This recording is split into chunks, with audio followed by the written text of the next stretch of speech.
In the midst of all the literary buzz around the PEN America Awards, not one but two authors are pulling the plug on their nominations. And if you're not familiar, last year in 2024, we had a similar situation, resulting in the PEN America team having to cancel the awards for that year. Shortly after PEN America announced their long list, and in case you're not already caught up, I have a separate video sharing all the books that made the long list, so be sure to check that out.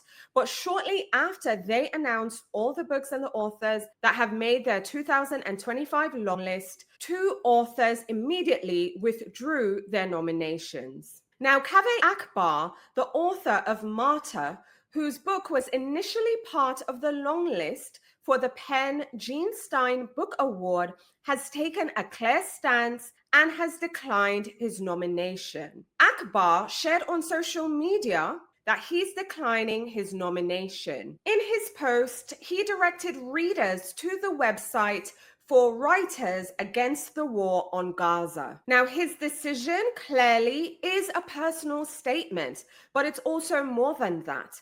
It is a protest against PEN America's handling over the war in Gaza.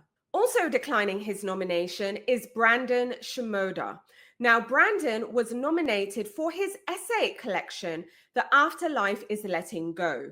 Shimoda echoed a similar sentiment and on social media stated that he too is declining his nomination, and I quote, because of PEN's continuously harmful response to Israel's ongoing genocide in Gaza, including to the murder of hundreds of Palestinian writers, end quote. Now again, Shimoda's decision, again, an incredibly personal one, but it's also making a statement and underscoring a deep frustration with the organization's actions or their lack of action in response to the crisis. Now, again, like I mentioned at the beginning of this video, this isn't happening in a vacuum because last year, PEN America had to cancel its literary award ceremony after a wave of authors withdrew their submissions over what they saw as an insufficiently supportive response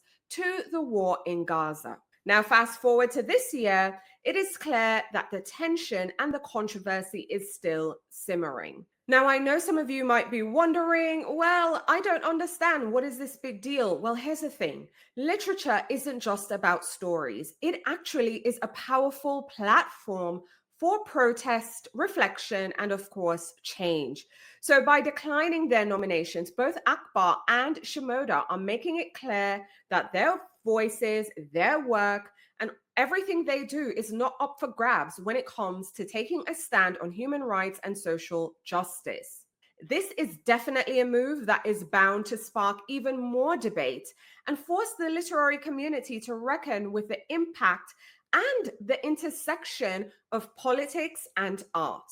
But I would love to hear from you. I mean, what do you think? Do their actions shift the narrative, or is it a little too late? Or is it that not enough authors are taking a stand this year in 2025 as opposed to 2024? Let me know in the comments. Let me know your thoughts on PEN America, on these authors declining their nomination, and just their overall stand. I'd love to hear from you. So again, let's talk in the comments.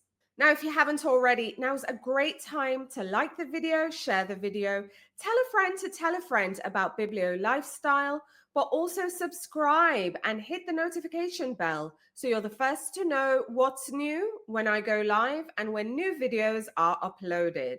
Thanks for watching. Talk to you soon.